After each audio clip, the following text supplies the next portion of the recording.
Good morning, everyone. Today is 13 October, the year 2003. I'm Harry Ziegler, a volunteer at the Palm Springs Air Museum here in California. Part of our mission is to record and preserve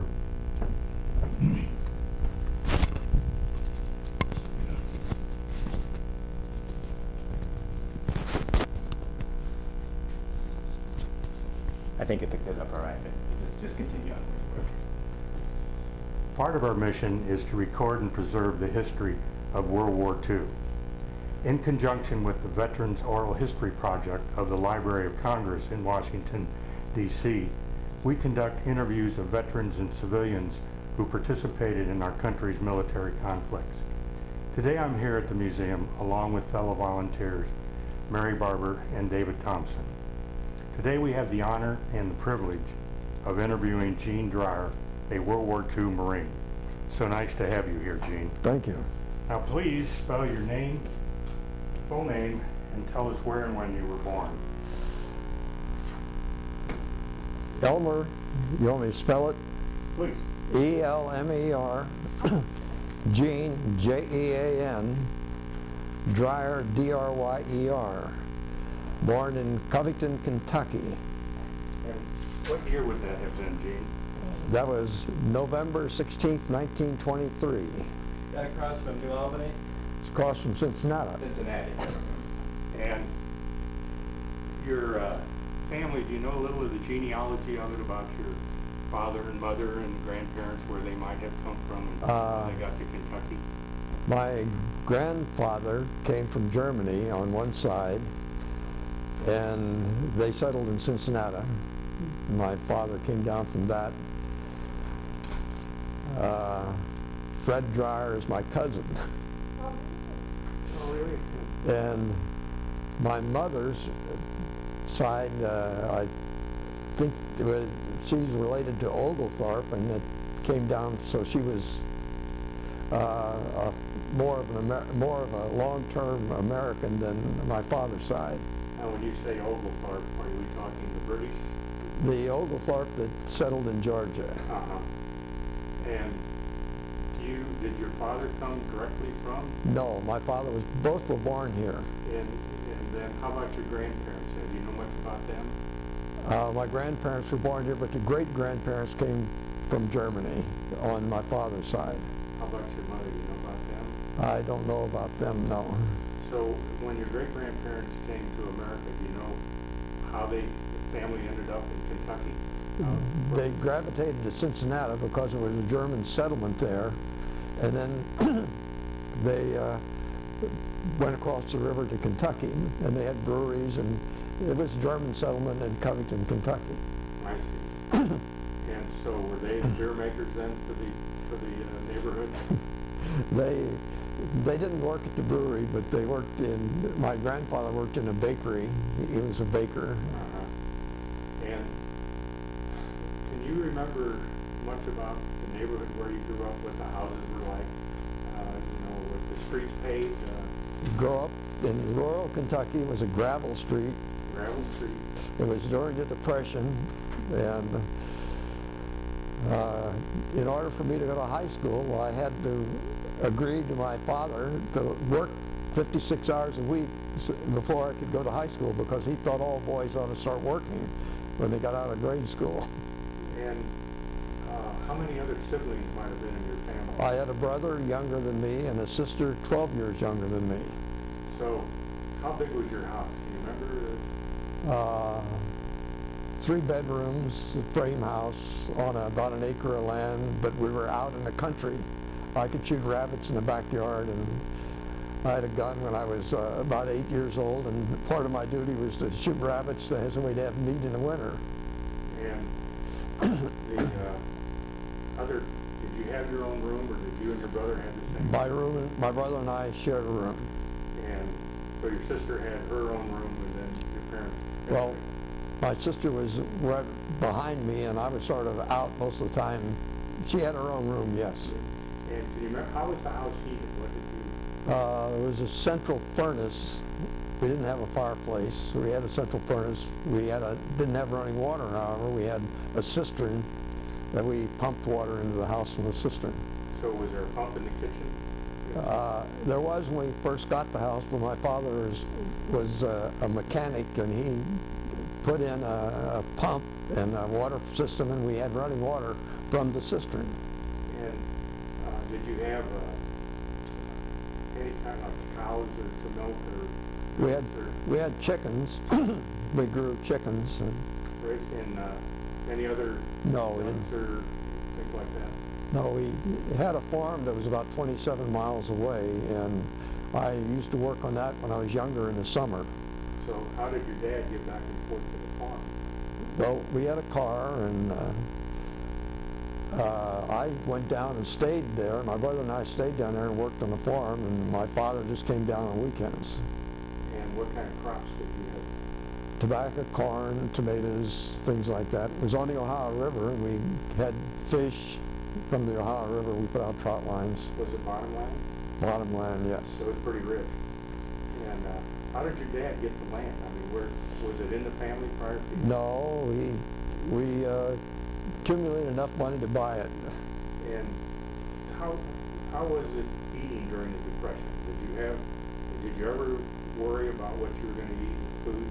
Yes, there was, like I said, my brother and I had to go shoot rabbits in order to have meat in the winter, and we grew things in the summer. So Mother did a lot of canning? My mother did canning, and there were times when we didn't have a whole lot to eat. So how far would it have been to, say, see a neighbor? How close were the neighbors? They were maybe a few hundred yards away. They weren't too far away. So how close were you to a town? I walked to grade school about 12 miles away. That was the closest town. And your grade school was 12 miles? Maybe 8 miles, somewhere in that. Seemed like. Okay, you walked 16 miles a day to school. Yeah, I ran most of the time. That's how come I could run, always be able to run. So you ran to school. Ran home. Carrying your books. Now did you have electricity or did you? Yes, we had electricity at the house where we lived, but on the farm we didn't. We had kerosene lamps and outhouses. The farm was really rural. And when you said you put out trout lines, some people don't know what a trout line is. Explain how you fish with a trout line. It's a line we have about 100 hooks on it, spaced about 3 foot apart. Then a weight on the end of it, we take it out in the middle of the river and drop it, and then tie it on the shore. And then take the boat and raise it as you go out, and take the fish off and rebait it. We did that before we started working on the farm in the morning, and we did it before we went to bed at night. So always had fish. A lot of catfish? A lot of catfish, few perch. And how would you keep the fish? We had a fish box. It was just a wooden box. It's sunk in the river, and we'd put the fish in there and then pull them out when we wanted one. Okay, so they were alive in Yes, the box. we kept them alive in the box. Did you have to feed them or anything? No, there's enough food in the river. That's pretty interesting. I remember trout lines as a kid also. We had spoonbill catfish when we lived. They got pretty big. What was the largest catfish you think you caught? 27 pounds, I think, is the biggest we got. 20, that's good meat. Do you remember skinning them? Oh yes, I could about as good as skinning them. Nail them to a tree alive, and just cut them around the gills, and then take a pair of pliers and pull the skin off. Did you have dogs? Oh, we had dogs to hunt in the winter. I didn't have many dogs down on the farm, but in the winter I had a little. Cause shells cost a lot of money, and you had to be a good shot. So we had small bench leg beagles who didn't chase the rabbits hard, and I had to shoot them in the head. I wasn't allowed to shoot them anywhere but the head. So when they come hopping back, I could take a rifle and shoot them in the head. So I became an excellent rifle shot. No shotguns or? I could use a shotgun for quail. So you got the birds and was the quail shooting around where you lived? Oh yeah. Around where I lived and on the farm, quail and rabbits, both places. So you said, now your dad and mom, was there a religion in the family that you pursued as a kid? We went to church occasionally. It wasn't a regular thing because my father worked and he took the car and we were a long way from church, and so we only went on occasion to church. And usually Baptist. were there problems with clothing? Did you ever remember, did your brother get your things handed down to him, or that? Had no shoes in the summer. We went barefooted all the time, and in the winter had boots, so I didn't hardly have shoes. I had boots and barefoot. And brother same way? Yeah, brother the same way. So what year then roughly did you graduate from grade school?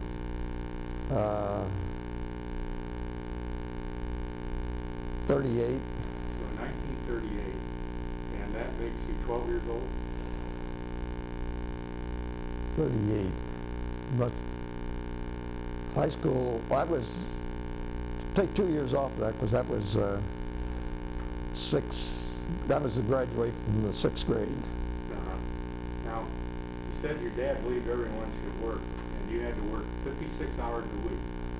What did you do? I worked in a service station. And gas, oil? Gas, oil, grease. And service stations in those days aren't what they are now, were they? No. What would be the difference between them and now? You gave everybody a lot of service. You cleaned the windshield, you checked their tires, and everything was done manually. If you wanted to rock a car, you had to rock it with your arms.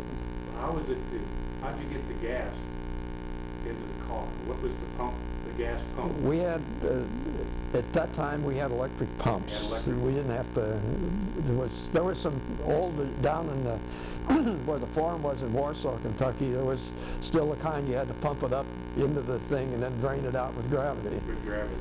I remember those, but the ones I worked at were... Do you remember what the cost of gasoline was then? 19, 18 cents a gallon. And was there such a thing as ethyl then, or was it just gasoline? I think we had 2 grades, and it was ethyl. Yeah, they had ethyl, but nobody hardly took ethyl. Can you remember anyone in the neighborhood having a new car? No. And what would have been the preferred automobile for your part of the country? Pickup trucks and Fords. Pickup and Fords. And so you work in a filling station 56 hours. Now that doesn't leave much time to go to school. How did you go to high school and still do this job? I went to work at 3 in the afternoon. I went to high school till about 2 o'clock. And I skipped everything that wasn't important. And then worked from 3 to 11. And how far was the filling station from your home? About 4 miles, 5 miles. And you didn't have a bicycle or anything? I had a bicycle. I rode bicycles sometimes. And I got to drive a car very early, like 12 years old. I had a car at 12 years old. Your own car? And, well, it was one of the family cars. It wasn't a new car, it was an old. But I had a car to drive to work in. At 12 years old. And so how long did it take you then to get through high school? What happened during this period of time? You said it was 1938 that you got through grade school. Then I went to 7th grade, 8th grade, and then I went to high school, I guess. And so we're getting pretty close to December 7th, 1941, while you're in high school. I was in high school, and 17? I was 17 at the time, and on December 8th, I went down and enlisted in the Marine Corps. Now, had your family having a German background, had they been talking about what was going on in Europe with Hitler and, taking over the Sudetenland and the Ruhr and Czechoslovakia? There wasn't much of that. The only radio we had was I had built a crystal set on my own, wound the coil and got a crystal and got some earphones, but I only got to listen to it sometimes on Saturday night. The only thing I remember listening to was Grand Ole Opry. So that was the family radio, was your crystal set with one crystal? Yeah. So you got one station. Well, you could hunt around and find some other stations. You get some more, huh? Yeah. Did you have an outside antenna? Yes, I put up a big antenna between trees. Between the trees, and so you had pretty good reception with that little crystal. I could get WLW in Cincinnati and WSM in Nashville. Now, did you know where Pearl Harbor was when they said, how did you hear about that? How did that message get through your neighborhood? Occasionally we got to go to a movie, and I think I saw it on movies. And it must have taken a little while for that to get to the movie. Yes. And so how long do you think it was after Pearl Harbor before your neighborhood got the pictures on it? Never? I don't remember that, no. But the word got around pretty quick. In school, you knew it. But that Sunday when Pearl Harbor was attacked, you basically really didn't know anything about it for a while. I knew about it that day. Somebody told me. The word went around. We had a telephone. And word went around. The telephone was the primary. So I went down to enlist the next day. Where'd you have to go to enlist? I went to Covington, close to where we lived. And how do you have your car now? You jump in your car and you drive to Covington, and you're 17 years old. 17. And why did you pick the Marine? I guess I saw a guy in dress blues once, and I liked that. I didn't care for the Army, and the Navy didn't appeal to me, so it was no question I wanted to go to the Marines. And were you able to get into the Marine Corps? They was going to take me, but I wasn't. My father tore up the papers when I came home. So your dad, because you were 17. He wouldn't let me. He wouldn't sign the papers. Now, did that have anything to do with anything other than he thought you were too young, or did he not want to lose you as a working member of the family? Can you remember? Both. So, now how about your brother? What's he saying? He's a lot younger. He's younger, and he was wanting to go too, but he had no chance with. And your sister is she was much younger, 12 years younger. And is she going to the same grade school and schools that you all went to? Yes, she was going to the same schools, but I was so far ahead of her that. Now, did she have to walk too, like you? No, she didn't. She got away. School bus or anything going on? Yeah, by that time there was a school bus. By that time, so it came by and picked up the kids and took them. Now, were there 4-H clubs and things like that you belonged to, or? We didn't. There wasn't much time. It was mostly a survival kind of thing during the Depression. Yeah. Between hunting and fishing and working on the farm and working on a job and going to school, I had zero social life. No time for anything. No girlfriends or nothing. No dates. Nothing. So what happens then? You go back to the filling station? Well, after my father tore the papers up, I found that there was a radio school in Lexington, Kentucky, that were looking for people to come to the radio school. So I talked to my high school principal, and he agreed to let me go to radio school, and I would still graduate with the class. He'd give me credit for radio school. And so I went to Lexington, Kentucky, and joined Lexington Signal Corps as a civilian, and went to radio school. Now, what is radio school? Back in those days, they taught us how to build radios. So you had to put the tubes and the frame and wire it all up? We wired them up. We built them from scratch. And, of course, there was theory of how it worked. We had that, too. You had the theory. And did you snare one for the family? Did you get a radio, too? No, didn't get it. But I did do well in the class, and they picked a few to go to radar school. Now let me ask real quick, where were you living? I was living at home when I was I was living with a friend in Lexington, Kentucky. That was like 80 miles south of us. Yeah, so you were gone. I was gone. You were out of the family. But I was still making money because they were paying me to go to school. And this, you said civilian. Yes.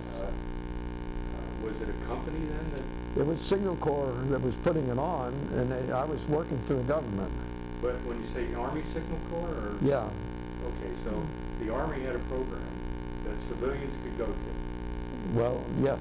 You're going to work, and then they selected me to go to radar school, and I was sent to Philadelphia at Philco, and at 17 I got a top secret clearance because radar was top secret then, and I studied radar and became a radar mechanic. Now, the word radar was not well known No. in those days. How did when someone said you want to go to radar school, did you know what radar? No, I didn't know what radar was. You had no idea. Now the radar, I just know that it was an honor to be selected to go to radar school, and it was going to Philadelphia. I'd never been out of Kentucky. so did they put you on a bus or a train? I went on a train. And so how about your clothes now? Are you able to, I mean, Well, I had some clothes now, yes. Things got a lot better in the late 30s than they were in the early 30s. and you had learned to live away from home. Now, what are your parents saying to you while you're gone all of these things? I mean, you're not very old and you're out on your own already. You're from your dad and mom. They were supportive of me, and I had no problems with that. I was sending money home. Oh, okay. I was sending more money home. Okay, than you were when you were at the filling station. Yes, I was making 25 cents an hour, and I was making something like $1 an hour down here. Oh, okay. So now you get to radar school, and is it American radar that you're pumping on, or is it came from England? This was American made, but it was English design. We were still using English radar designs, but Philco was making airborne copies of some British radars. And when you say airborne, what kind of airplanes would have had this radar? Bombers primarily. They had a ground search radar under the wing, a bunch of dipoles, and they had IFF. And that was the two primary things we studied, as a search radar and information friend or foe kind of repeater. Now the search radar, was that the type of radar that ended up as radar bombing for the bombers? Yes. So that if they were in an overcast in the weather, they could Yes, that's what it still go ahead and bomb. Did you get much of a feeling for how accurate that was, and the reliability of it? Both were a little questionable. Reliability, it took continued maintenance on them because they were two kinds of things, and there's vibration, and they don't hold their accuracy when you shake them around too much in those days. So a bomber going into the target with flak and bouncing around couldn't have made it a little tough to use. But I never rode it, so I had them working good when the plane took off. So you actually installed them in the planes there in Philadelphia? No, I learned how. They sent me to Geiger Field in Spokane, Washington, where I worked as a radar mechanic. So how long was that school then in Philadelphia? About a month and a half, about 6 weeks. And can you remember how many other guys were there going to school with you? Maybe 15 in the class, small number. Civilians, or were some? All civilians. All civilians. And can you remember some of your thoughts about this stuff? Do you think it was pretty exotic or pretty simple when you went through the... I thought it was exotic. Philco had a TV set. They were working between New York and Philadelphia, and I saw my first TV there. Oh, okay. And how did you get selected then to go to the West Coast? To go to Spokane? To go to Spokane. How did I did well in the course, and they just assigned me to Geiger Field because they didn't have a radar mechanic out there. And you're how old now? Still 17? 17. Still 17. And you're radar trained as a civilian with Philco, and you're sent... I'm working for the government, though. I'm a radar mechanic for the government. So did you have a GS type rating? Were you a GS 8 or 9 or 7? No, it wasn't a... Was it one of those things? Just a radar mechanic, I think, is all it was. Top secret clearance. I had a top secret clearance, yes. And they had, in those days, they had armed guards outside our work area. you had to have identification, and so are you out there with a car, or are you? No, I was out there. You're on foot now. On foot. And buses and walk. And did they provide places for you to live? No, I was on my own. I had to go out and find a place. Place in town. So you rent a room? Is that? I rented a room. Was it room and board, that type of thing? Yeah, room and board. And so how many other people might have been in the house where you were? There was just a lady and her daughter and me. Okay. And when you said they sent you there because they needed a mechanic. So were you the only radar mechanic? I was the only radar mechanic there for the period I was there. And what kind of things did you do then? Well, I didn't do a whole lot because they only had a few pieces of equipment, and they were on airplanes and they used them, mostly in training. Do you remember what type of airplanes they had?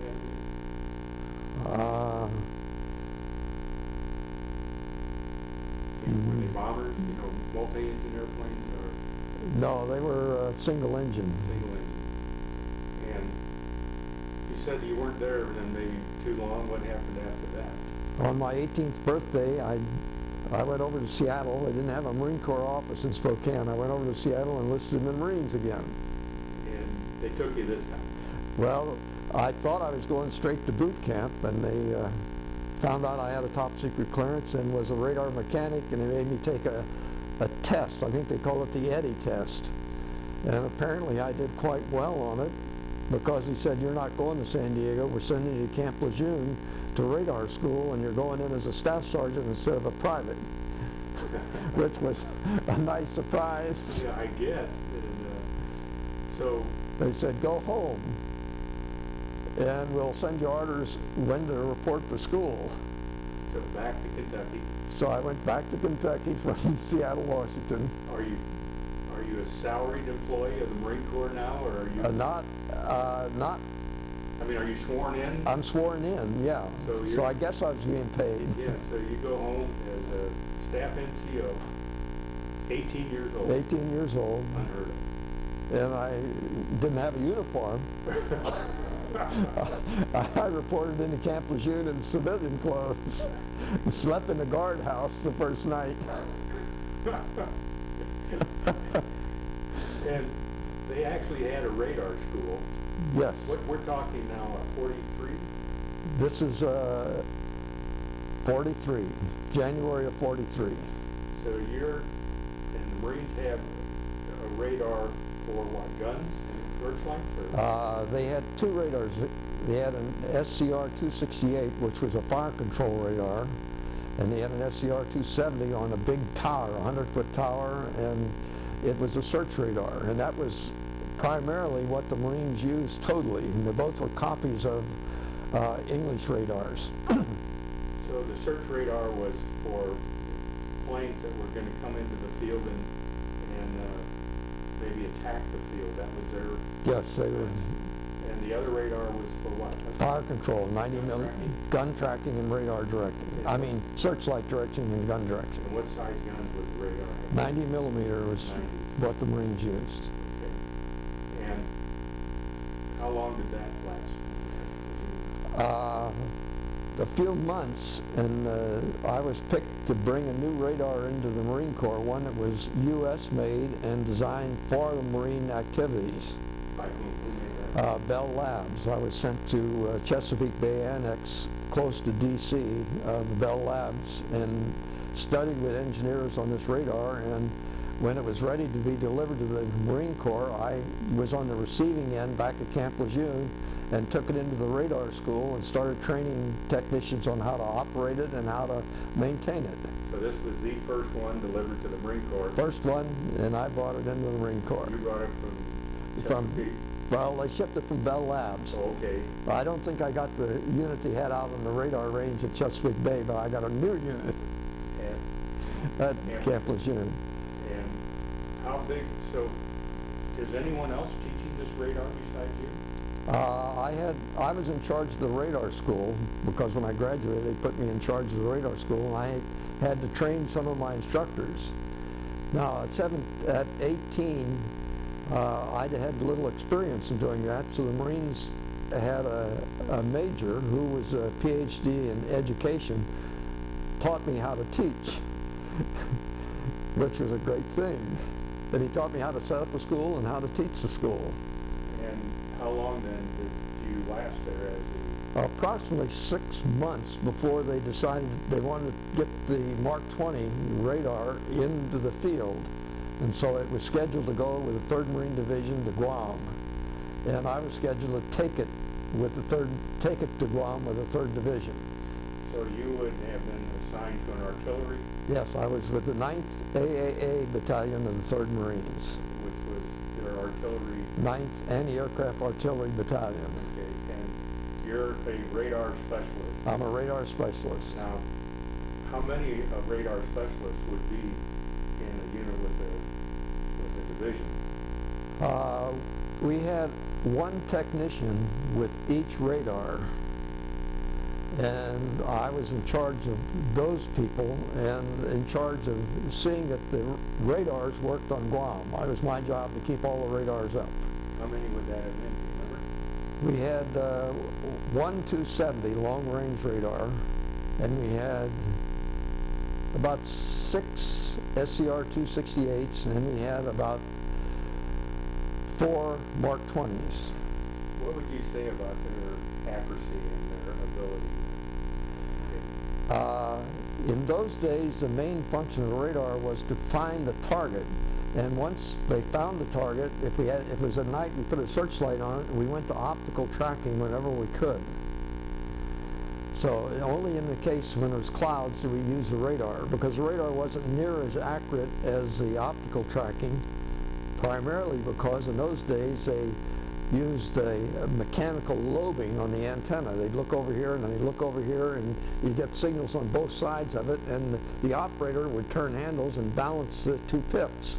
But as soon as the 90mm gun went off, there was such a concussion that it would shake the receivers, and no longer would the receivers be balanced. And often I was out on the radar, riding the antenna around, adjusting the gain of those 2 receivers to keep them balanced so they could track. Now, did you actually have many enemy aircraft that you might have fired on? In the beginning, there were a few, not a lot, never a lot. It seemed like they had a regular, about 6 o'clock every evening, one would come by. And so we had a regular visitor, and we'd always light him up and shoot at him. Never shoot him down? Never shot him down. he was clever enough to stay just a little bit out of range. This is Bedtime Charlie? Yeah, something like that, Bedtime Charlie. And they were more interested in North Field, where the Army had the Air Force, than they were of a Marine settlement down in the central Guam. They were interested in North Guam. Now, you're 18 years old, right? I'm 18 years old. And you're in charge of all these. A lot of these people had to be older than Most of them. you were. And so how are you handling this with your this age gap? The Marine Corps has a camaraderie that is unknown to anybody else. If you're with a unit, it doesn't matter if you're old, young, any color. If you're part of that unit, you're part of the unit. And if you're the guy that knows the radar, you know the radar. You work as a team. I never had any problems with anybody, even though I was young looking and young acting and a staff sergeant, and a lot of people have been in the Marine Corps a long time and with a lot less stripes than I. They had no problem taking orders. If I'm a tech sergeant, they did what I said. Well, the war is where now? What years or months are we running into?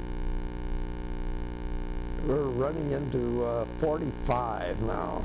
Early 45? Or? Yeah, I was on Guam in early 45, and it left Guam in late, I guess maybe, I don't remember the exact day we got there, but I was there about a year, and I left in December, so it probably was December of 44 that I went there. And where do you go from Guam? I was brought back to Marine Corps Base in San Diego for discharge. Even before the war ended? No, the war was over.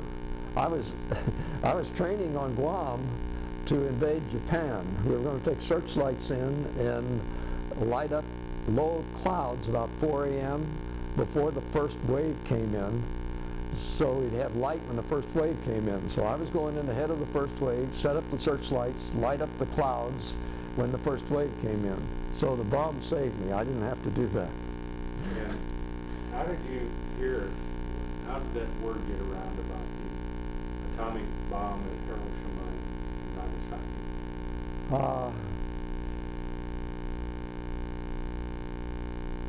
I guess it was radio. We had radio contact, and when that happened, I probably got in a foxhole because I think everybody that had any ammunition at all shot it up.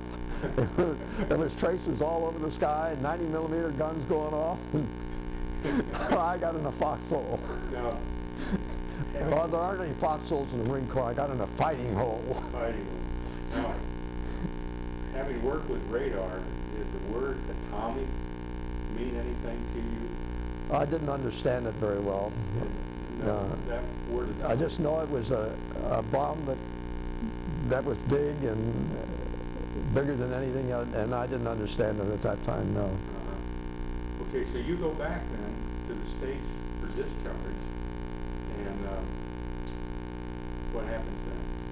Well, I found that after going in the Marine Corps at 18 and having almost no social life growing up, that I didn't fit in with anybody there. I just was different than anybody that wasn't in the Marine Corps.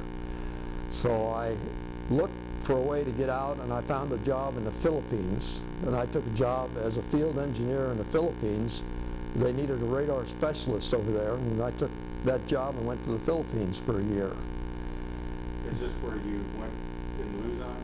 I was on Luzon. I was just put at a radar site at Tagaytay Ridge that looked over Lake Taal, and I had a couple engineers, graduate engineers, as my technicians at that radar site because they had a deferment to stay in school and didn't go in the war.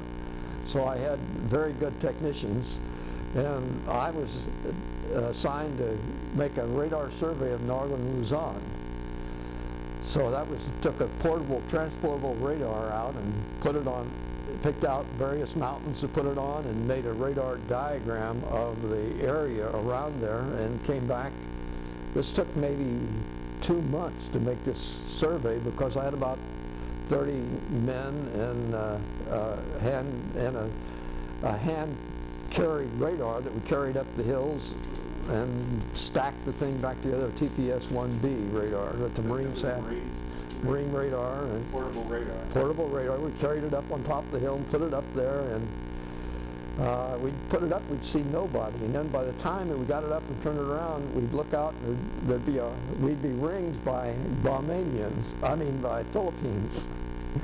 And they'd be sitting in a circle watching us. Now, explain what a radar map is. It was, you take a picture of the ground terrain around and make sure that you have a clear area in the areas you want to watch for planes coming in. So primarily to the north, we were interested in planes coming from Japan and the other Marianas Islands down to the Philippines. When the war was over, the navigation for aircraft over there wasn't too good, and they were losing planes because they couldn't find the Clark Field, etc. So they had a need to have some air traffic control so that somebody on the ground could find the plane and direct them on in. So that was the purpose of it. And since nobody had been in these were jungles in northern Luzon. You had to work to get to a mountaintop.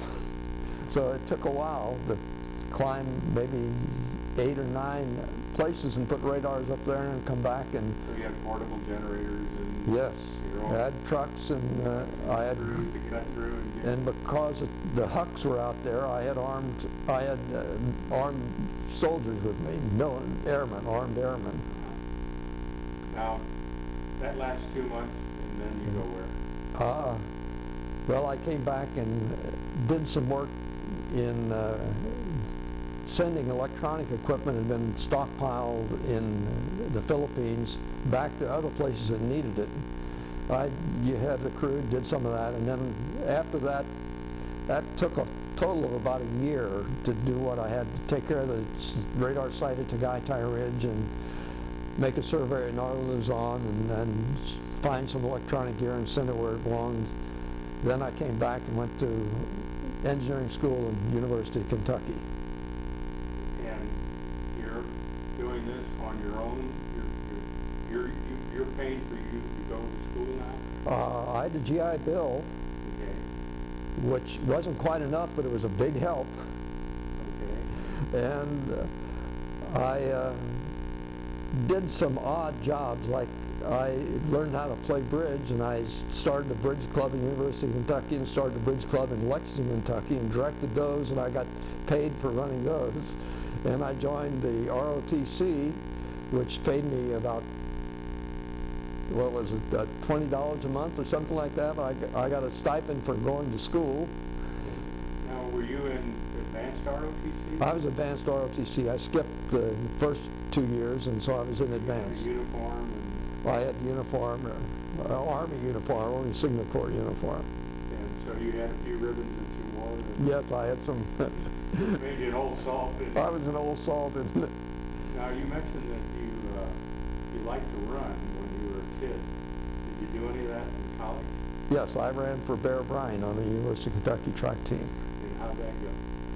I wasn't near as good as I was I ran some in high school without training, and I ran 50-second quarters in high school. I was a quarter miler. The world record was 46 in those days, and without training much, but I put on a little weight in the Marine Corps, and I wasn't quite as fast. I was up around 50, 52, 53. I lost about 3 seconds. And that wasn't good enough to win at University of Kentucky, but I was always in the money kind of thing. Yeah. And you're committed then to an Army career? I got commissioned after 2 years, and they gave me a regular Army commission that I could get after I graduated. And I took active duty the first summer after I was commissioned, and thinking I'm an electrical engineer, thinking I'd be sent to Fort Monmouth and do something good, they looked at my Marine Corps training and sent me to Fort Knox to train recruits. So you got a degree in? I didn't have my degree yet. Okay. But I was in my junior year in engineering. Okay. So with your experience, did they give you a lot of credits to get you started in that? I mean, did you have to start as a freshman with credits, or did they take you in as a? At University of Kentucky, I started as a freshman, but in ROTC, I started as an advanced. Yeah. So how many years of college did you have before you ended up in summer camp? I had 2 years. 2 years. So this was between your... Well, when I was commissioned after 2 years, and then the next year I went to active duty at Fort Knox. For the summer? For the summer, in 3rd Armored Division. And you're training recruits? I'm training recruits. What does that involve? At that time, Kentucky had a policy for youngsters that were in trouble, go in the Army or go to jail. And so I had a lot of those kind of people in my platoon. I was a platoon leader, second lieutenant platoon leader. And Korea was getting hot at that time, and I knew pretty much what these guys were going to go into. And so I was giving them much harder training than anybody else. And if they made me happy, which they never did, I'd be good to them. But if they made me unhappy, they'd go on a 6-mile run in the morning before breakfast. And since I could run well, I would leave a bunch of them out on a trail somewhere. And if they didn't make formation after that, they didn't get fed. So I had a bunch of unhappy recruits. So did you have to give them weapons training also? Yes, we had. And I had a good sergeant that helped, and these people were young and awkward, and they weren't anything like the Marines I've been used to. They were not, I wouldn't say they'd be out of the Marine Corps. They wouldn't make it. Basically, they were dumb. And I had problems with them. I had something like 50% of my platoon went over the hill. You must have been pretty popular with your company commander. I was on the carpet a lot. Now, how was it then, given these guys? Was it the M1? Was it the rifle of choice now in the service? The M1 was a rifle of choice. And how about automatic weapons? What were you? We didn't trust them with BARs. We had them on 30 millimeter machine guns, and that was probably when I got relieved of duty. Was right after an experience on the machine gun range. I'd given them instructions. We were firing old weapons, World War II weapons, and they frequently jammed or fouled. And so I told them, you're going to get jams, and do not look in the breech, do not open the breech, just stop and we'll let you fire with the next group. So one guy, machine gun jammed, and so he pulls the breech open, starts looking there, but he doesn't want to get up too far, and so he pulls the machine gun around and aims it down the line, and and if you've ever been on a machine gun range, the noise is, you can't talk. Hollering doesn't help. So the only way I could get to him, he had boots on, he had a helmet on, and I kicked him in the helmet, got his head away from there. The Army didn't like that, and I got relieved of my platoon and sent to leadership school. Where was that? That was still in Fort Knox. Still in Fort Knox. And again, the people that I was competing with were not too bright, and it was easy to top. So I topped leadership school. They didn't know what to do with me. Well, my active duty was over for the summer, and I went back to school, but I left with the idea I'm not going to go in the Army. Now I'm in a reserve unit, and the reserve unit's going to get called up for Korea. And after this experience, they weren't Marines, so I don't think I could have lasted. I would have been fragged or something. So, in the middle of my senior year... Some people might not know the term frag. What does that mean? That means you throw a grenade at the officer in charge. Your own, like they did, grenade. Live grenade, like that guy did in Iraq. He threw one in a tent. Yeah, that's a frag. He's fragging. Yeah. Okay, so you're on a contract, right? An advanced ROTC, is that not a contract with you? I'd already been commissioned, and upon graduation, I would be a second lieutenant in the Army. However, Philco came to the University of Kentucky and recruited me to take charge of a team to build the radar sites along the United States border and north, the DEW line. And I happened to be editor of the Kentucky Engineer at that time, and I'd done an article on how many EEs got jobs in electrical engineering in the class before me, class of 50. Only one, and he got it at Alvarado, New Mexico.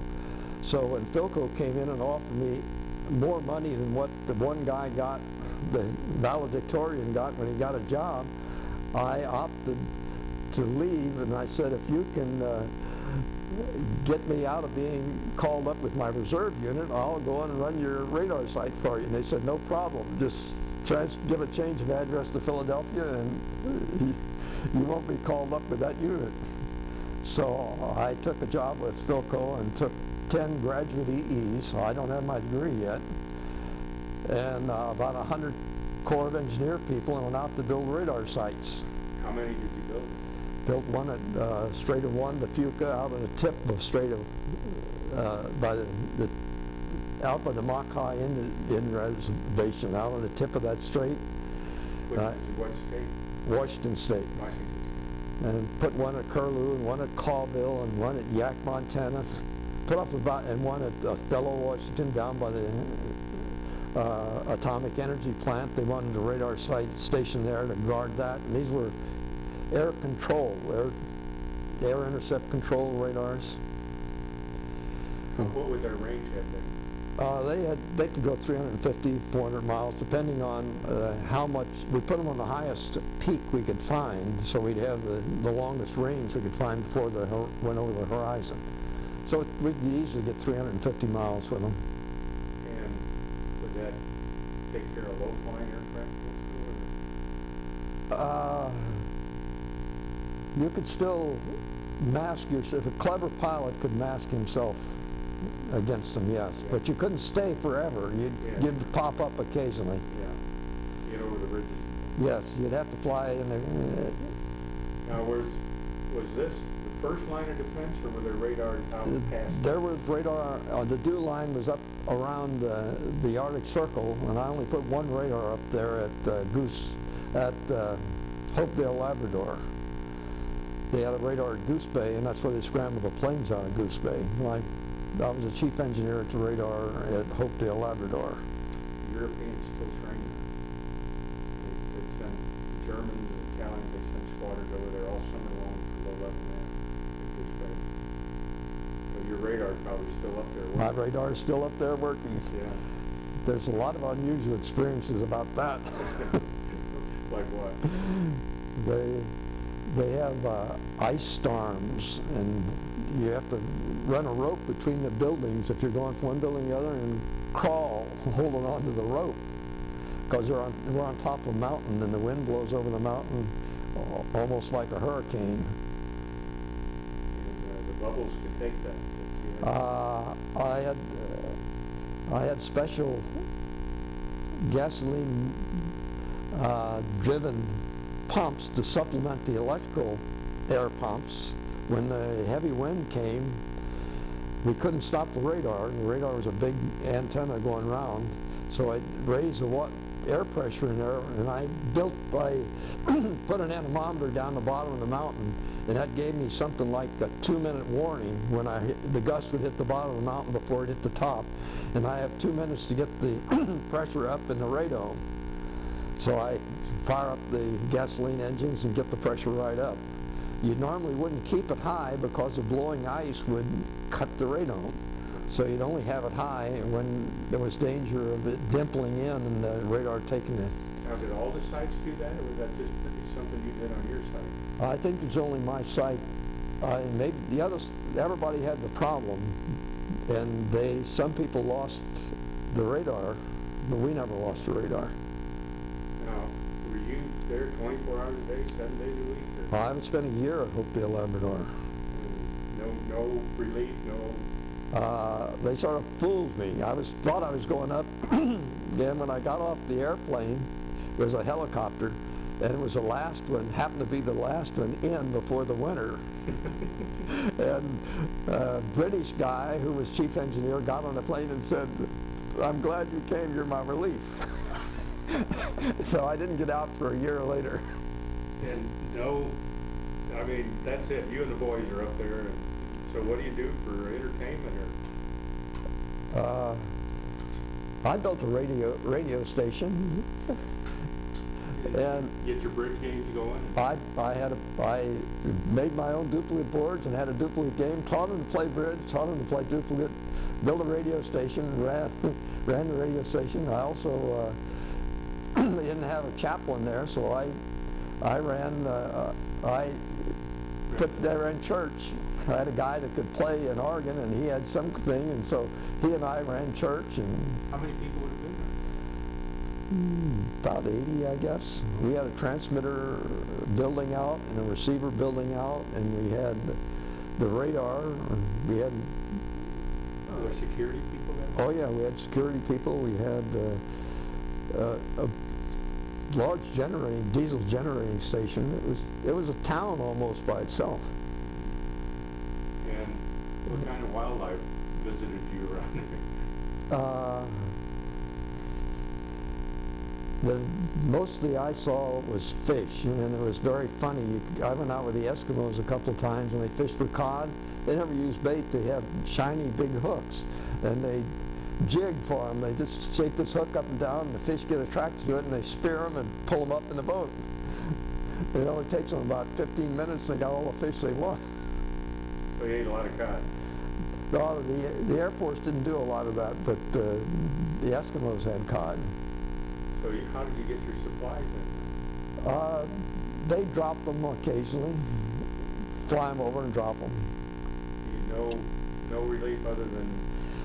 When the ice got thick enough, like 27, 30 inches, they could land a 2-engine plane and bring us things. So no movies, no... Not much of that. We had some stuff. Oh, God. So how long did that last? A year? I had a year there. And then where do you go?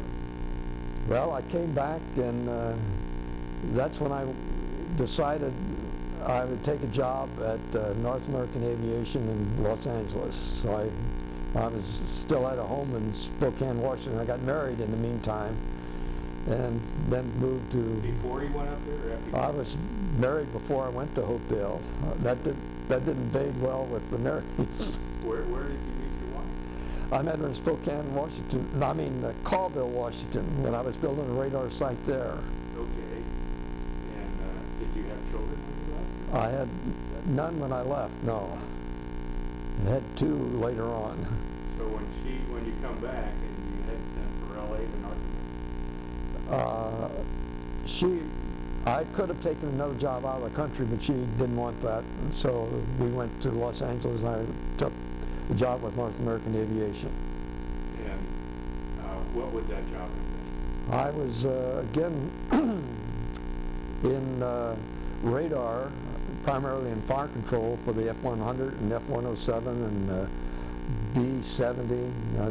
And we primarily working on analog simulation labs.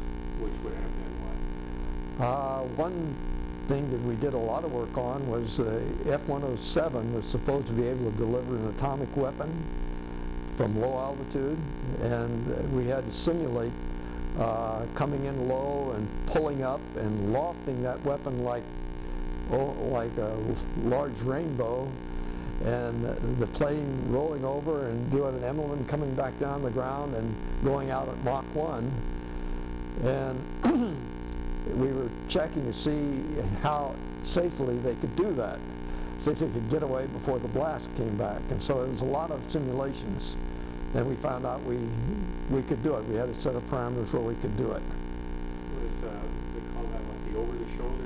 Yeah, that was over-the-shoulder kind of toss.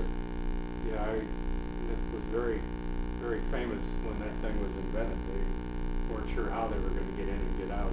Well, I did the simulation on it. Well, okay, now, were the radars getting a little better now in the airplanes? Radars were a lot better then, yes, than what we had in the World War II. Had they come up with missiles that were radar guided yet? Or were we just talking fire controls? I don't think we had self-guided. Most of the missiles were command-guided. The big radar sighted the target and guided the missile by an RF link from the radar to the missile. So you had to stay locked up. Oh yes, you had to stay locked up. Which could have been a problem in those days. Were you in the development of this stuff or just maintaining it? We were developing it at Rockwell, or North American Aviation. So you were in their development? Yes, I was in the development. And did you lead a team or part of a team? How did that work? I was pretty much an engineer that had a job.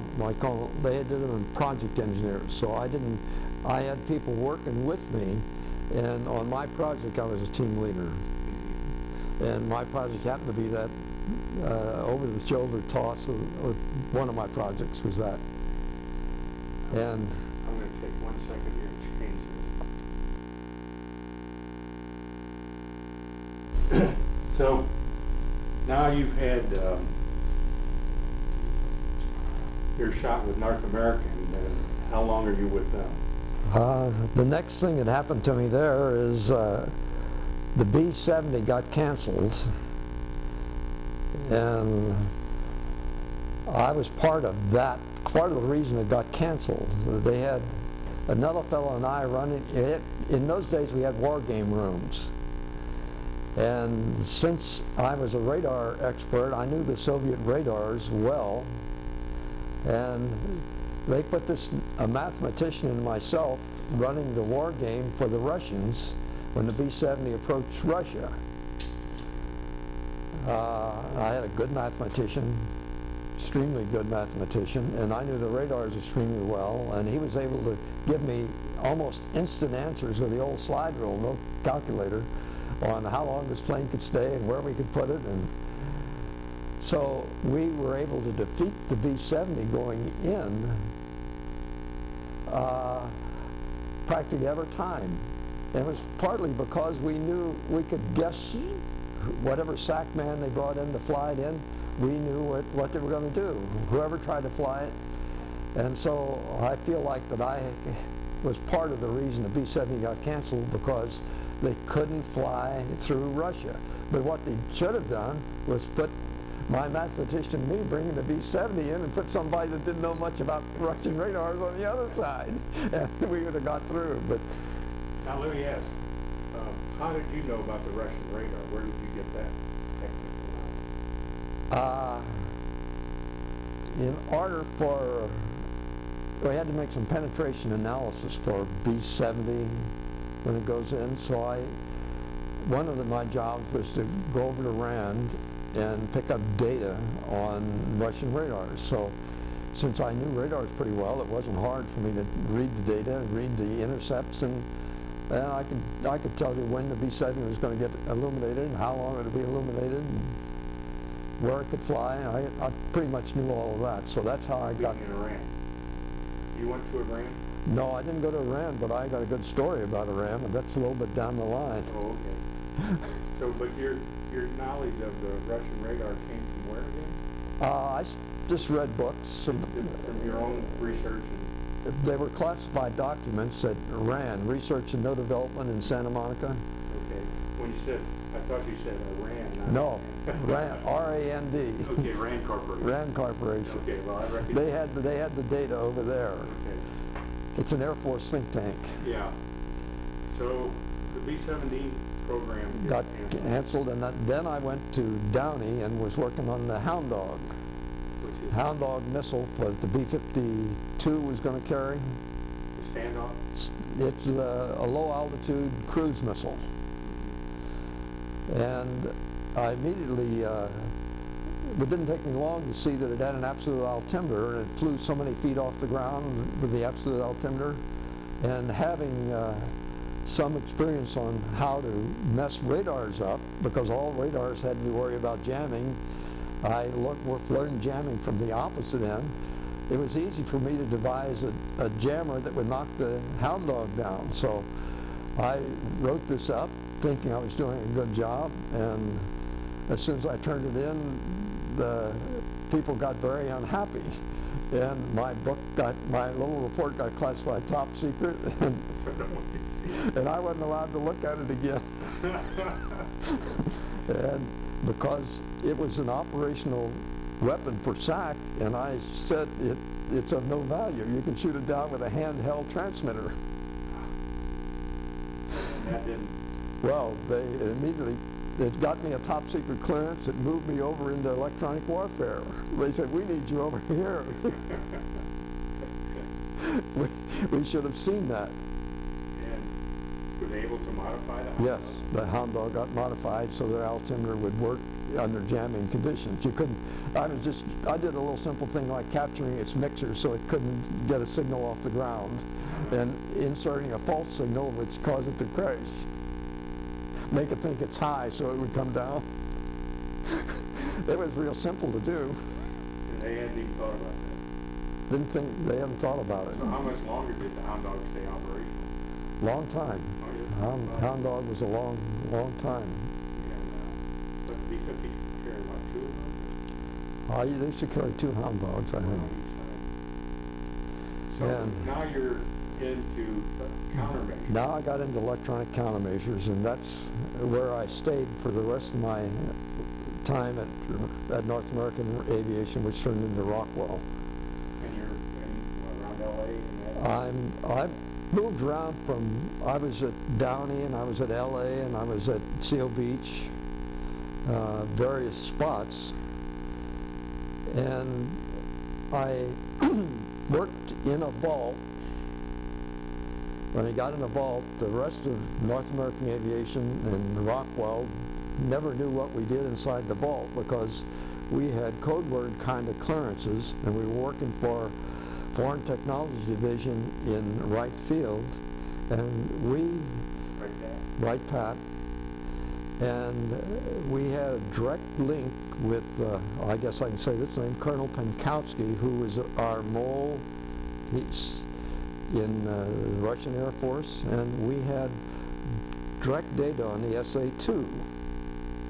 So we were probably the only people in the country that knew the Soviet radar SA-2. And I had another super mathematician with me that could do almost anything mathematically. And he closed the guidance loop on that SA-2 and found it had a large coefficient on the elevation lead term, abnormally large.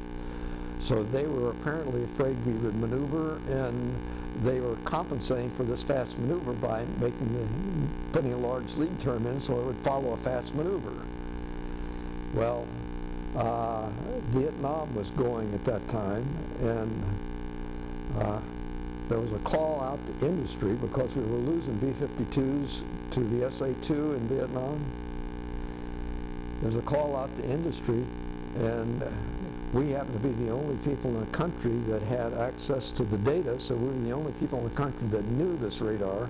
And so Harold Brown was Secretary of Defense, and Pierre Levy was his right-hand man. Pierre came out to our place, and on the blackboard he said, "What do you want? What do you need?" And we put it on the blackboard. He signed it. Our guy signed it. They took a picture of it. That was a contract, the QRC they call it, Quick Reaction Capability Contract, and we had top priority. And since we already knew this one little bit of information, my boss, who was I think he was a genius because he had great ideas, he was the one that immediately sensed what you could do with it and said, all you have to do is dive. And so he went over and briefed every pilot, he briefed carrier pilots, Marine pilots, Air Force pilots on what to do if the SA-2 shot a missile at them. And it was a 500-pound warhead and big, looked like a telephone pole coming up. It was 36 feet long. Yeah, you could see it. So he said, dive straight at the ground, pull up the last minute. It doesn't have wings to pull G's. It's going to have an impact point way ahead because we tell them how far away, and pull up and it'll go into the ground. Well, it so happened the first time we used that, it was over Hanoi, and the 500-pound warhead hit a hospital, and your friend and mine was over there and mouthed off about it. Your friend mine, Jane Fonda, mouthed off about us bombing the hospitals.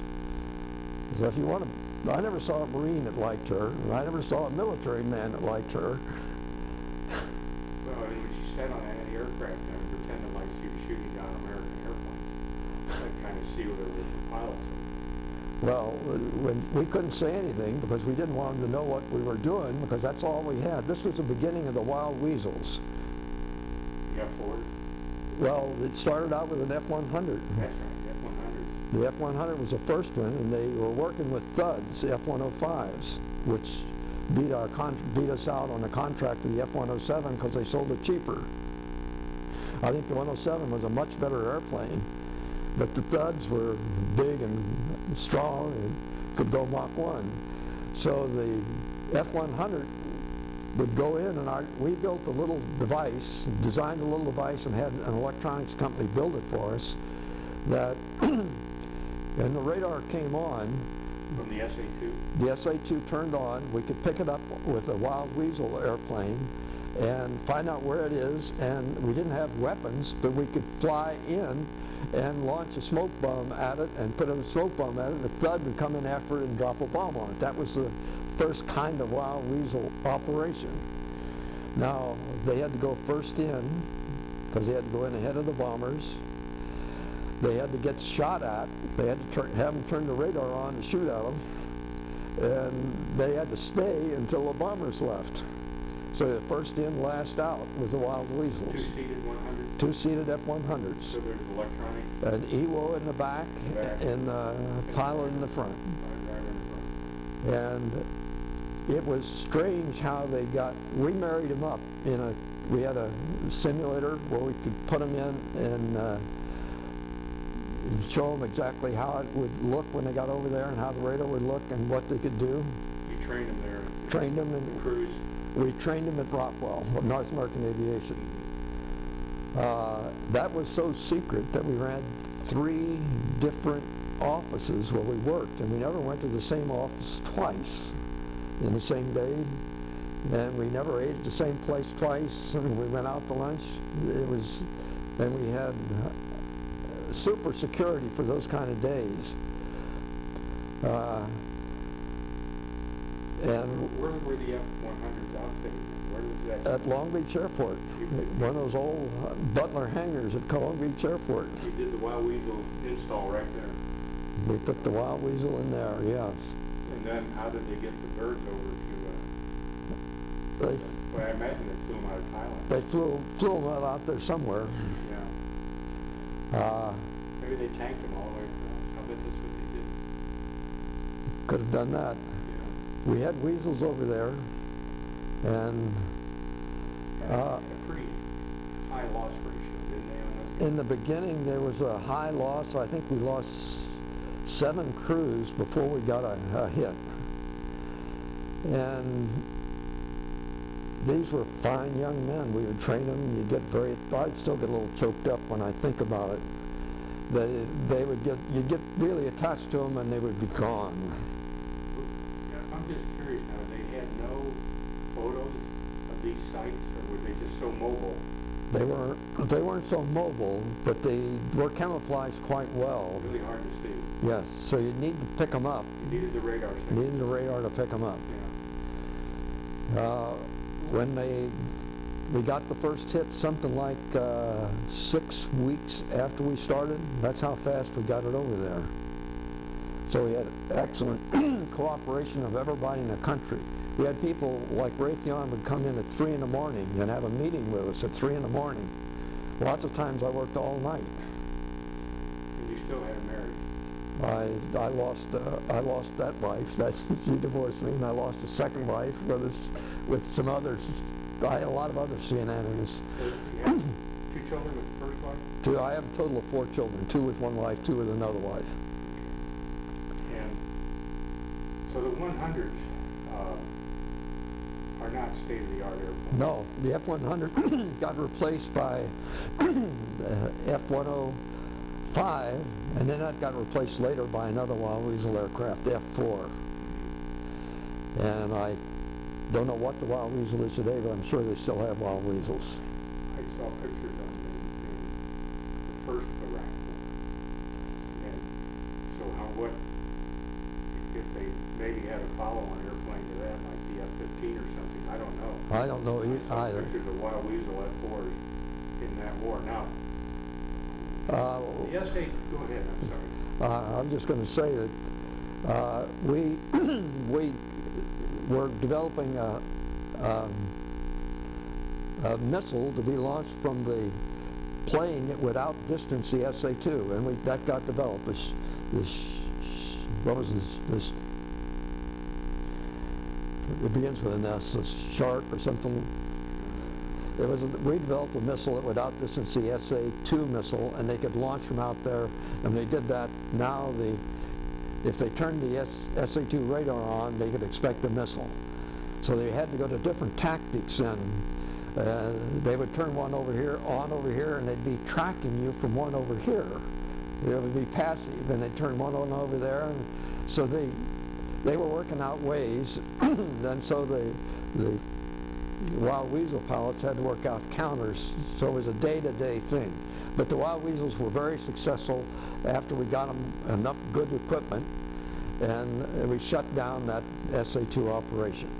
Now, the missile, could it sense the position, once the head got to location, could the radar be turned off, or did it have to stay active all the way to the impact? We didn't have heat seeking. The radar had to stay on for the missile to track. If they turned, If the SA-2 went off, signal went off, the guidance system was lost. it would still go in that general direction, but it couldn't make last minute corrections. Now, the SA-3 got over there at the end also. Do you have much experience with the 3? I know the SA-3 quite well. That's one of the radars that I knew.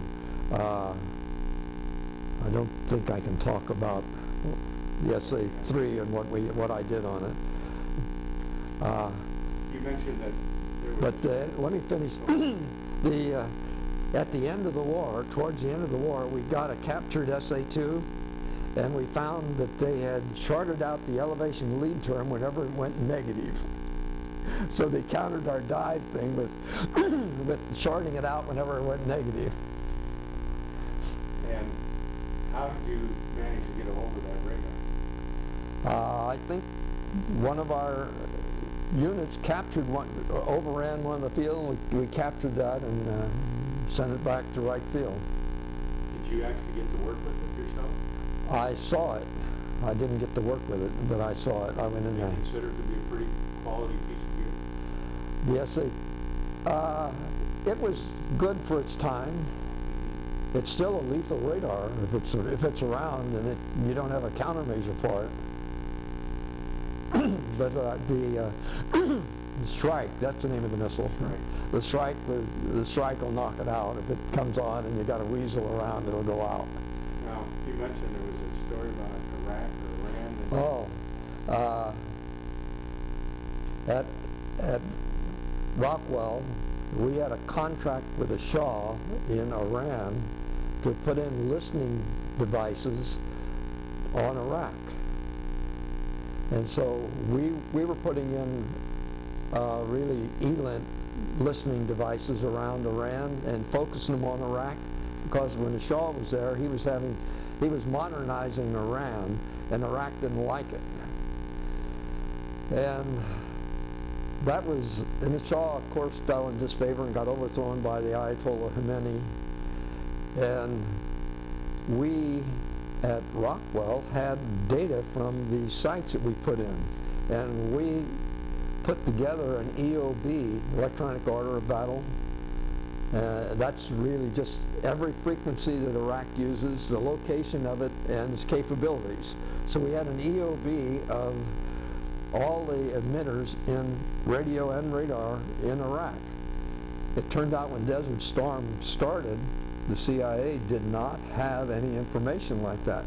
They came to us and we supplied the EOB for those weasels to work with. I bet they were shocked when they realized you had all that. Well, nobody probably knew it because it was classified above secret. I had a top secret Iranian clearance. Did you go over there at all? No, I wasn't allowed out of the country. You couldn't? I couldn't travel anywhere out of the country. Yeah. Now, the radar that you worked on, were there other things besides the Shrike, the wild weasels that you dealt with? Yes.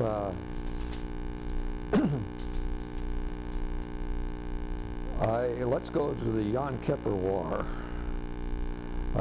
Israel got attacked and was almost beaten.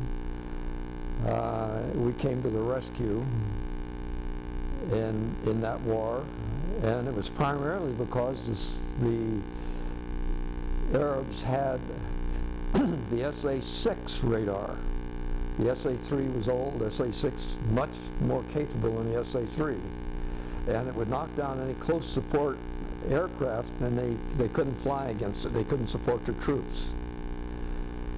I won't mention how, but we were able to get an SA-6 out of some warehouse somewhere that was broken.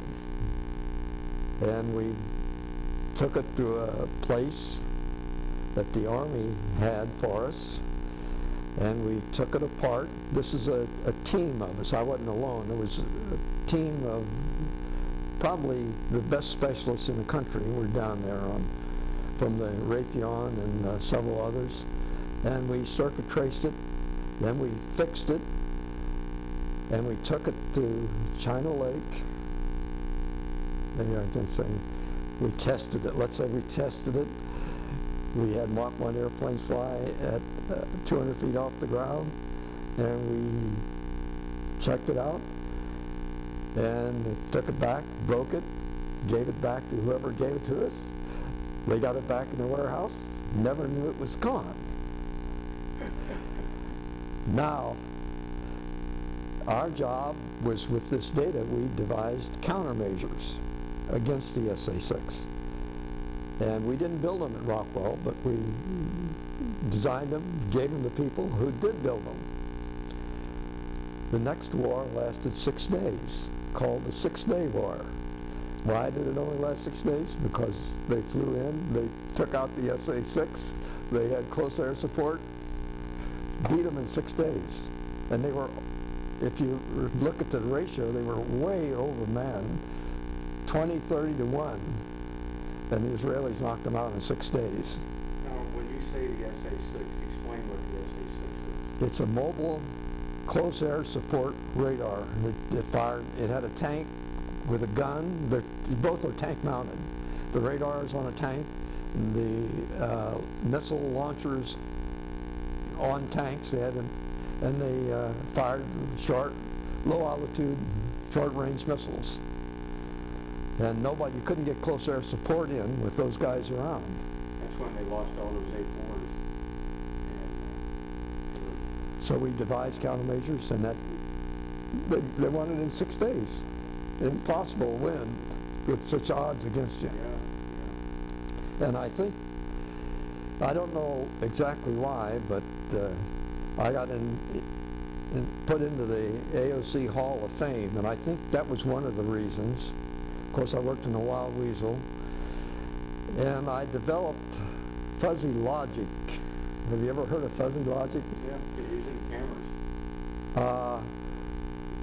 I think I gave the first papers on it. AOC is the Association of Old Crows, and it's a national electronic warfare organization. And I usually gave national papers at national conventions. And we had a lot of two things. We had pilots who couldn't react fast enough, and we had unmanned aircraft that we didn't want shot down. So you needed to know what kind of radar was illuminating you. You needed to know the capabilities of the radar. So I just took frequency, pulse rate, pulse width, the illumination, the time it's illuminated, and I put a value on each one of these things, and when you got to a certain level, it tripped and said, this is an SA so-and-so. And when it said, this is an SA so-and-so, I knew the cross-section of the airplane, I knew the minimum discernible signal distance, I could post right up. If you're at this range, you're in danger. And also, I had some simple, you ought to turn right, and things like that, simple instructions. But the pilot would have, if he was busy doing something else, he wouldn't have to worry about this radar. This fuzzy logic would tell him. And it was right maybe 90% of the time, very high percentage time being right. And for unmanned, it was great. For manned, it was a big help. I don't remember the names. We had 3 separate pieces of gear on our F4. And one of them would tell if we were being painted and where it was coming from with little rings on it. Were you involved with that? Well, that was what part of the Wild Weasel. They had that coming in on Wild Weasel. That was not part of fuzzy logic. Then we had another one that said when we were being painted, and then we had a launch. We had 3 separate pieces of gear. Okay. And to go north, we had to have 2 of the 3. One of them could be missing, but we had to have any two of those three pieces of gear. And in the Marine unit, we were lucky if one of them worked. So we still went, you know. No one knew how to fix it. Now, when you said you were in the EOC? AOC. Association of Old Crows. And how'd that name come about? I think it came about in World War II when they had just noise jammers, and they say I'm crowing, which means you have the noise jammer on. And so the EWOs in World War II were old crows, because the crow makes a ugly noise when it goes caw, and so the airplane would be throwing noise out, just plain noise jamming. And so that's how it started, Association of Old Crows. So it was people in electronic warfare.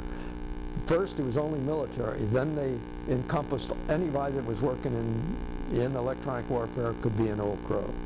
And is there a pen or something that goes with that? Oh yeah, I should have brought it with me. Now, the chaff that they dropped during World War II, they still use some of that, don't they? Chaff is still has some good uses still. You can put it in a missile and fly the missile out and let it burst at a particular time, and the chaff will be in a position where the incoming missile it'll see that chaff more attractive than you. So there are ways you can use it now. It's it's still good as a big stationary target. It doesn't have velocity, so if they have a Doppler shift on the signal, they'll immediately identify it as chaff. You have to cut it for a frequency, or does It makes bigger, if you cut it to the right shape, it'll make a bigger target for the frequency it's centered on. Well, besides the shrike and chaff, are there other things, countermeasures, that you can talk about?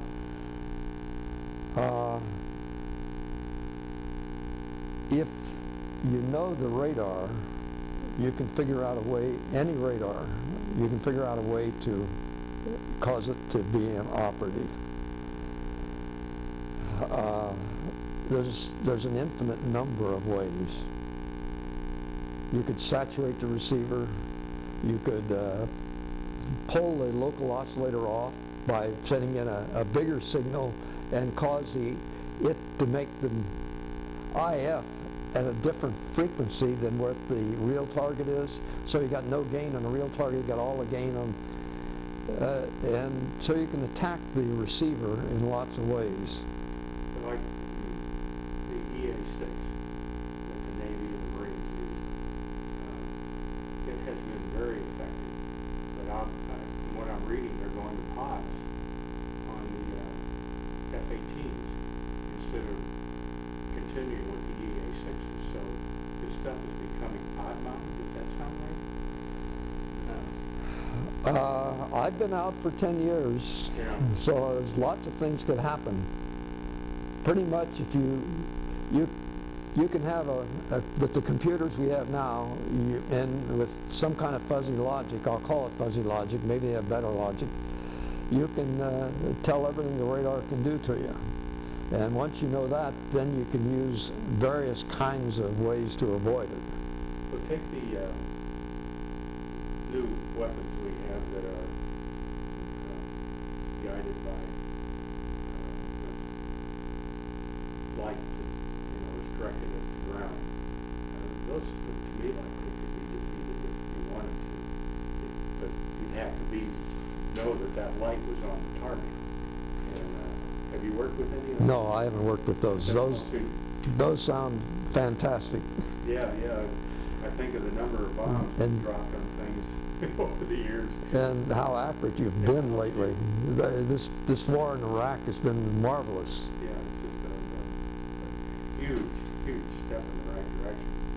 Apparently when you drive through Baghdad and those different places and you look at the buildings, some of them just have a little hole in the wall. The insides are gone in the building, but the building is still there. It's just everything's gone inside. So they come up. Well, you then retired from North America? I I retired from North American and I went to another company for a while, Argo Systems. And at Argo Systems I worked in, I'll say, satellite kind of things. Which you can't really talk about. Which I can't, there's some of that that's still... It's classified. You mentioned you had 2 children with your first wife. What were they? One boy, one girl. And where are they now? They're in Lancaster. And both married? Both married. Grandchildren? Grandchildren. Okay, and then your second wife you had? I had 2 children with them, with her. One is in D.C. and one, he's working in the Office of Naval Intelligence, and he has code word clearance, and he's working on unmentionable data with a computer in order to sift out, electronically sift out what they don't want to listen to. So did you have some influence in his career? Yes, he got his master's in artificial intelligence, and he wrote his thesis on bridge programs that computers play, and I wrote some algorithms for him on how to improve this system, and we teamed up with a guy called Bridge Baron, I wrote some algorithms for Bridge Baron, and John implemented them, and we took to Albuquerque and we won the World Computer Bridge Championship with it. Oh, no kidding. So did they make a game out of it then? Oh yes, it's on the market. And you're part of that game? Well, I don't have any credits. But how about your son? Well, he and I were part of it. We ran the thing, we made some changes. We only did it while he was in school, and the guy went ahead and he keeps updating it all the time. Yeah. So we don't have any credits, but we worked with Tom Trope was the guy's name. Going back to the kids in Lancaster, what does the boy do there? He works for the county, but he's been in a paper recently. He's an outdoorsman kind of guy. He's hiked 1,000 miles, backpacked 1,000 miles, and he has a 40-foot totem pole that he built in his backyard, and it's been in all the papers out there. I see. And the daughter there, what does her family do? Her husband runs an IHOP restaurant or 2, and then the other daughter from the second marriage? she has some notoriety. She runs the Los Angeles Ice Theater, and they put on a show down at Staples Center when they had the ice championships here, and the people liked it so well that they took the whole 80 of them in her cast. They took the 80 of them to France, and when they had the show, the world competition over there, they had a sponsor that took all of them over, and they put on the show over in Paris. Oh, wonderful. So was an ice skating teacher. Now she's one notch above that, I guess. She's running choreography and. When you think back on now, your brother, the younger brother, where did he go? He got to be a navigator in World War II, and he flew the hump in China, and he had an unusual thing happen to him when the war ended. He was landing in China, and he was carrying Chinese troops, Chinese nationalist troops. Well, the Chinese communists didn't like that, and they came out to attack the plane, and he would have probably been killed, except the Japanese were still there, and they stepped in and ran the communists off. So he got saved by the Japanese after the war was over. And your sister? She taught she got a master's degree and still taught school for a long time, mostly in kids that had educational problems. So she would work with special ed for a long time. She still fills in occasionally, but she's retired. And I'm assuming then that your parents are gone now. Oh yes. And are they buried back in Kentucky? Yes. Right where the farm, is that still there? No, the farm is still there, but it's not in the family Not anymore. in the family anymore. And when you think back on your career, are there some things that kind of highlight in your mind that you really remember more than other things? You know, funny things or... Well, the Wild Weasel program will always be embedded in me because I was so close to so many. Did the crews ever come back after they were in debrief with you guys? No, I never. We were still in different worlds. Yeah. I do have that about a 2-hour video, first in, last out kind of video that was made 10 years later after it was declassified. Is that something we could copy? You sure? I'd love to have it for the museum or All right. our library. Certainly. And If we, maybe I can today. all right. If we can stop by the house, I will. I'll bring it back. Do you have copies of it, or is this your? I just have one copy. Okay. Mary, do you have any questions? You talked about getting a captured radar. What government was that radar from? It was Soviet radar. You Soviet? Mary, he is flew P-51s. Oh. Has a very extensive writing career, which he's very well known for. So we're going to get her so she can do interviews too, because she writes them up so well also. Now, any humor? It's something that really was funny that you think back on that, besides kicking the guy in the head at the leadership school? If you've ever heard the TAAL volcano in the Philippines, Taal volcano, Tagaytay Ridge overlooks Lake Taal. Lake Taal has a volcano in the middle of it, and a big crater there. Now,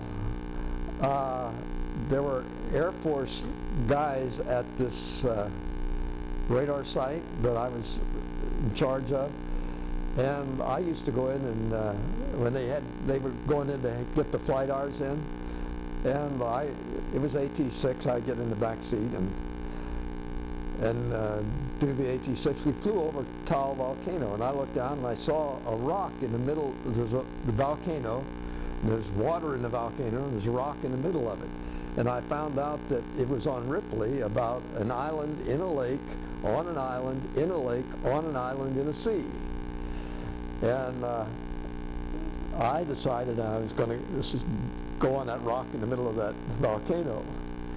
So I conned the guy to go with me, and we went down to Lake Taal, and because Hucks were around, I was armed and he was armed with I had a carbine and he had a .45, and we conned the guy for $20 to take us in his boat over to the Taal Island, Taal Island, and we went over there, and we found some guides over there that would take us and show us how to climb down into the crater, and they took us down to the bottom of the crater, and we were going to spend the night down there. Of course, they went away and left us down there.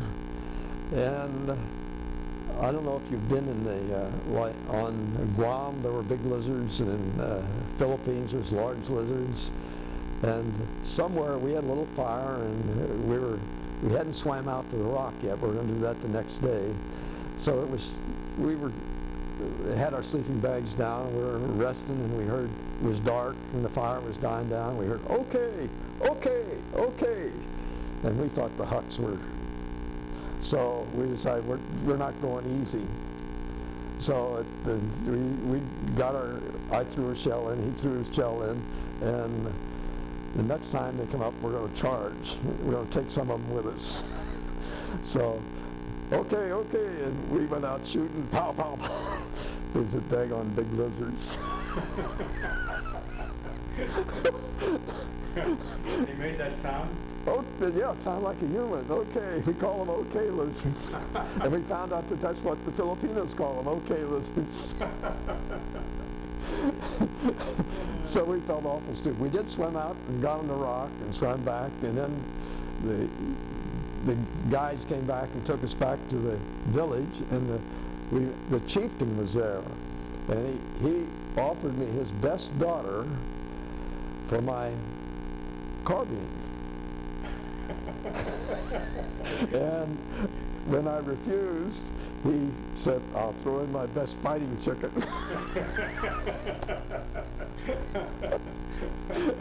And I Daughter the chicken for carbine. Needless to say, I didn't take the daughter. I went back without her. Well, you could have taken the chicken that night. I don't know. I didn't want to give up my carbine. Yeah. Still had to get back up the side of the hill where the hooks were. Well, can you remember which country you liked the best? You know, you were on Guam, you were in the Philippines. I liked the Philippines. I had a good time in the Philippines. Yeah, I went to Poxonwan Falls and canoed up the rapids and then canoed back down the rapids, and I bought a motorcycle over there. And they are really asking the military people to come back. They're setting up all kinds of tours and cruises to Bataan and Corregidor and, you know, to Longapo. And I found the Filipinos were very, very friendly. they love America. Except I had a motorcycle, and I had raced some on dirt tracks, and coming back, you were supposed to be back before dark, and I went into Manila and was coming back too late, and I came around the bend and fire all across the road and guys with rifles, so I knew it was Hucks, and there was no way I could stop and not get caught, so I took a chance. I aimed right at them and dropped it down a gear, and it made lots of noise when you dropped it down a gear. And I went straight at them and dumped the throttle. And luckily I found enough gravel where I could slide that wheel around and like this, and they all scattered. I righted it and went right on by. That was a scary kind of thing. And I never came back after dark after that. Well, I'm pretty much through mine. That's one thing I did not ask is your current life now. I understand you're going to move and go down to, Yes, to Trilogy at Corona, or Glen Ivy, really. Okay. And how long have you been married to this? 22 years. 22 years. Well, marry anymore now that you have asked us on? No, I got everything. Well, I want to thank you, Gene. And it's been a pleasure for me. I thought I ought to write this down somewhere, so you saved me the problem of writing it down somewhere. Have you written some stuff up somewhere? Not really on what I did, because we're still too sensitive. Yeah. On this radar that we got, I'm sure that guy is still living, because I'm still living, and he may be in the Arab community. Yeah. So You know what I'm talking about. I don't want anything to. Well, you know, one last thing. I remember when the Israelis went into Egypt and took a whole radar site and captured it. Yes, that wasn't our radar. That was a different radar. Uh-huh. But I suspect the Israelis had something to do with our radar. Yeah. And I suspect that our unmentionable agency had something to do with it. Yeah. May I ask one other question? What was the name of the river in Kentucky where you used to fish? Ohio. Ohio River? Yeah. Okay, well, thanks, Gene. I'm going to set this. All right. The red flag and green flag? The radar ranges. I was part of the I-team, and I didn't mention that. I-team is intelligence team, and it's down at Huntsville, Alabama, Army Missile Center. And essentially we took the best EW people in the country, maybe 30, and we met regularly down there, and we brought in all of the agencies, NSA, CIA, and other agencies, and summed all of the data that we picked up on the Soviet missile range, and then each of us would go away and come back and design that radar. And we put together the radar that would exactly duplicate what we had seen as intelligence data. Pulse width, antenna directed, everything. We build that radar. We put that radar in the red flag range before the Soviets had it deployed. And we could fly against that radar before the Soviets had it out in the field. And of course we would upgrade it. Now to get to this, I would go to a city I won't mention, get in an airplane with no windows, fly various lengths of times, land, get in a truck with no windows, go to the radar site, go underground, I don't know where it is, have no idea, and work on the system. Occasionally the SA-3, I had to go out there to, we had a real SA-3, not a one that we reverse engineered, and they had some problems with it. That's why I went out there so we could fix the problems on it. But they have a range where we can fly against any radar in the world. We can try countermeasures out against any radar in the world. And I can't really talk about that because that's it's still in existence and it's still going on, and its location is extra classified.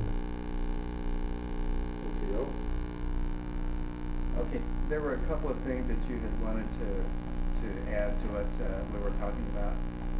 So, I had worked as a consultant, and I worked for National Scientific Laboratories, and basically I gave EW seminars about a week long, and I'd done that for a period of maybe 5 years at various military bases, and I did a couple in Washington, D.C., and I got a request that would I teach the some Turkish engineers how to set up and run an electronic warfare center.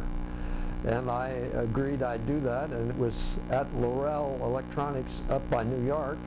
And when I went into the first day I went into the room, it was going to be about a 2 or 3 week course. I was instructed that I was not allowed to look any student in the eye. I wasn't allowed to ask any student a question, and I had to be very courteous at all times. And so when I asked a question, it was rhetorical, and I looked at the ceiling and answered my own question.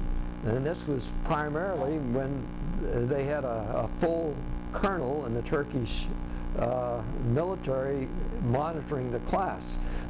After 2 days, he left, and the whole air between student and teacher changed, and the guys were coming up and looking me in the eye and asking me questions, and it got so that I could treat them like friends. And by the end of the course, when they started to respect that I knew what I was doing and I was giving them good information, I got invited to come to Turkey, and I was friends with all of them, and I didn't have to make any special things, but the formal part of it was I couldn't look them in the eye, and they were very bright people. I found them very good engineers. They picked their best, I believe, to send over here. And what year was that? That was in the late 80s. I had to get their confidence a little funny way, because in radar you do a lot of minimum discernible signal work, and in electronic warfare the same thing. You work in DVs a lot. I had, because I taught graduate school 2 or 3 times, and I'd taught a lot of radar things, I had memorized the log table, so I could write the log of a number on the board, and I could write the analog of a number on the board, and that I think was the key that got them. Anybody can do that, has to be intelligent enough to tell me something about electronic warfare. Did they wear Western clothes? They wore, yes, they wore Western clothes. They were slightly casual, not formal. They didn't wear neckties. They wore shirts, sweaters. And they were very friendly after the colonel left. Well, the colonel there, nobody talked to me, nobody said anything. It was completely different when the colonel was there. And did they speak good English? They spoke very good English. I've had no trouble with any of them. Did you ever go to Turkey after that? I was not allowed to leave the country. We were just there. Actually, we were there when the 9/11 tragedy hit here. But those people they're so friendly, just like you say, really friendly to us, and very sympathetic after that happened, and just a wonderful people, we thought, the whole time we were there. I got a completely different idea about the Turkish people after the colonel left. Yeah. Yeah. But they're not like a lot of the Islam countries over there. I didn't even. They're very pro-West. I didn't even consider them. Right. Yeah. Okay. Was there something else here that you were talking about later after? Well, we got that. Oh, you did get that. Yeah. Okay. All right. I'm done. Okay. You think of anything else? No, I don't think of anything else right now. Thank you so much. I was really interested in that. Okay, Mary, you got anything? No, I asked him everything. Oh, okay. We have to be